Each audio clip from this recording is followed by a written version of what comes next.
नमस्ते दोस्तों, स्वागत है आप सभी का हमारे चैनल में। दोस्तों, आज का हमारा टॉपिक है पुरस्कार एवं सम्मान, जो कि भारत सरकार के द्वारा दिए जाने वाले महत्वपूर्ण पुरस्कार को हम देखेंगे। तो सबसे पहले हम देखते हैं भारत रत्न। ठीक है, भारत रत्न आपको इमेज में दिख रहा होगा चित्र। भारत रत्न जो है, इस उपाधि का शाब्दिक अर्थ भारत का रत्न होता है, अर्थात यह हमारे देश का सर्वोच्च नागरिक पुरस्कार है और ये उन लोगों को दिया जाता है जो कि कुछ उच्च कोटि के कार्य किए होते हैं। और इसका आरंभ हुआ था दोस्तों 1954 में। ठीक है, और पहले ये जो पुरस्कार है केवल कलाकारों को दिया जाता था मुख्यतः मूल रूप से, लेकिन 2011 के बाद ये किसी भी क्षेत्र में मानवीय प्रयास को सम्मिलित करने के लिए दिया जाने लगा। ठीक है, तो पहले आप इसको माइंडली ले लीजिएगा, याद करिएगा कि इसको मूल रूप से जो साहित्य, कला, विज्ञान या जन सेवा के लिए कार्य करते थे उन्हें देते थे, बट 2011 दिसंबर से किसी भी क्षेत्र में मानवीय प्रयास के लिए दिया जाता है। ठीक है दोस्तों, और ये जो पुरस्कार है एक साल में अधिकतम 3 व्यक्तियों को ही दिया जाता है, 3 व्यक्तियों का ही चुनाव होता है।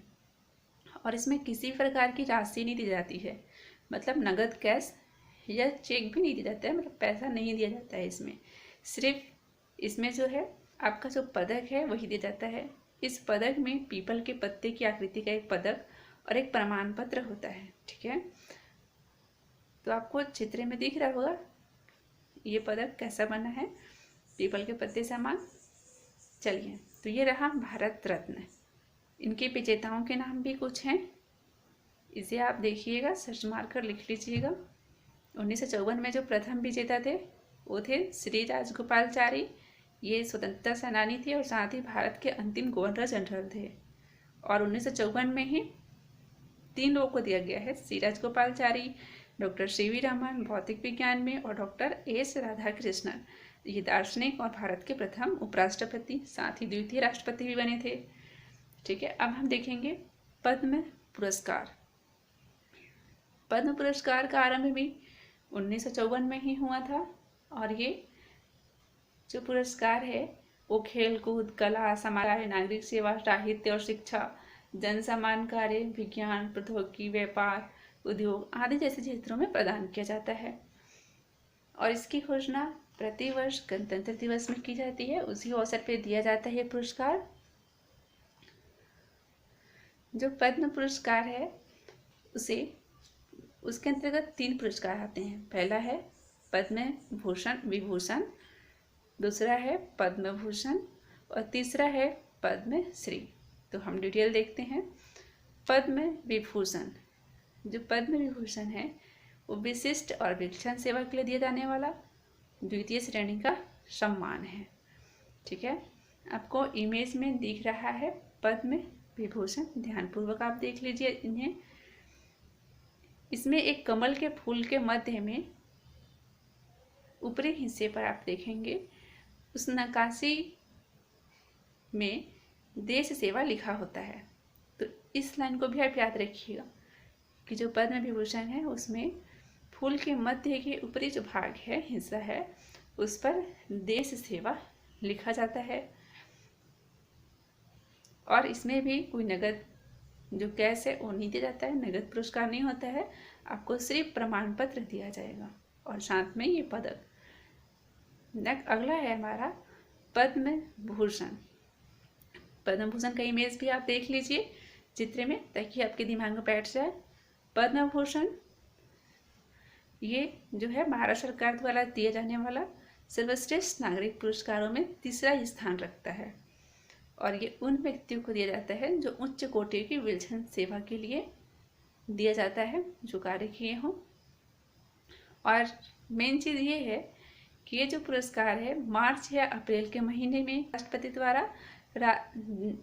के द्वारा राष्ट्रपति भवन में आयोजित कार्यक्रम में ही दिया जाता है। ठीक है ना। चलिए अगला देखते हैं हम पद्म श्री। ये चौथा पुरस्कार है, चौथे श्रेणी का, जो हमारे देश का सर्वोच्च पुरस्कार है उसमें चौथे श्रेणी का ये पुरस्कार आता है। ये विलक्षण सेवा के लिए दिया जाता है। इसमें भी आपको नगद कोई पुरस्कार राशि नहीं दी जाती है, मतलब कोई कैश वगैरह नहीं दिया जाता है, अपितु एक प्रमाण पत्र आपको मिलेगा और साथ में एक पदक। आप इमेज में देख लीजिए फिर से, पदक कैसा है, बस एक पदक और आपको एक प्रमाण पत्र मिलेगा।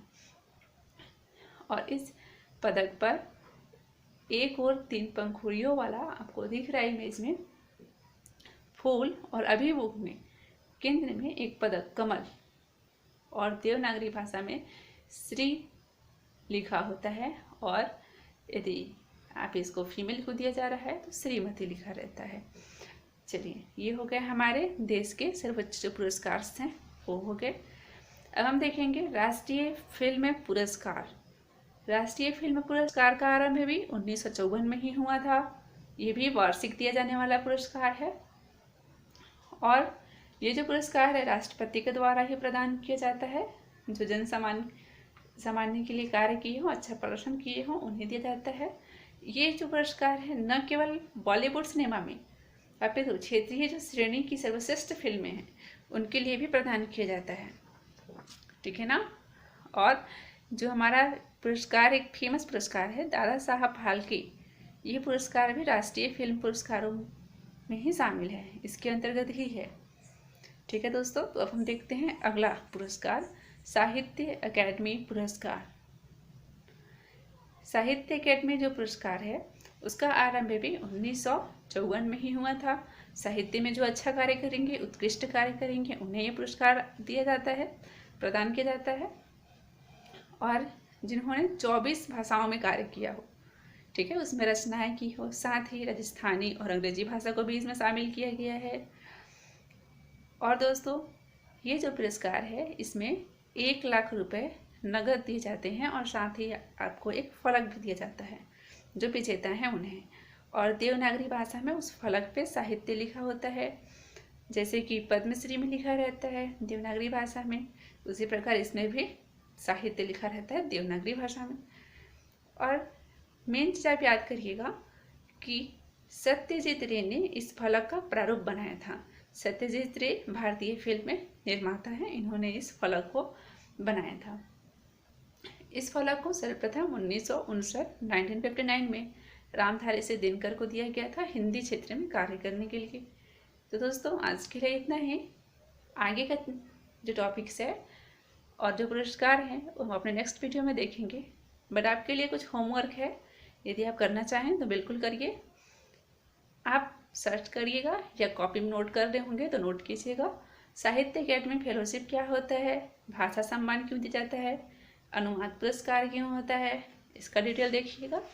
और ज्ञानपीठ पुरस्कार, सरस्वती सम्मान और व्यास सम्मान, इसे हो सके तो आप खुद से करके देखिएगा।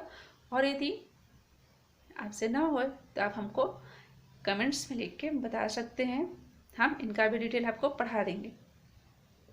और ये सारी चीज़ हम पढ़ रहे हैं नितिन सिंघानिया जी की बुक से, ठीक है दोस्तों, जो कि यूपीएससी के एग्ज़ाम के लिए बहुत बहुत इंपॉर्टेंट है।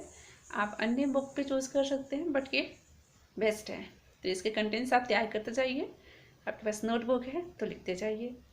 दोस्तों, आज के लिए इतना ही, धन्यवाद।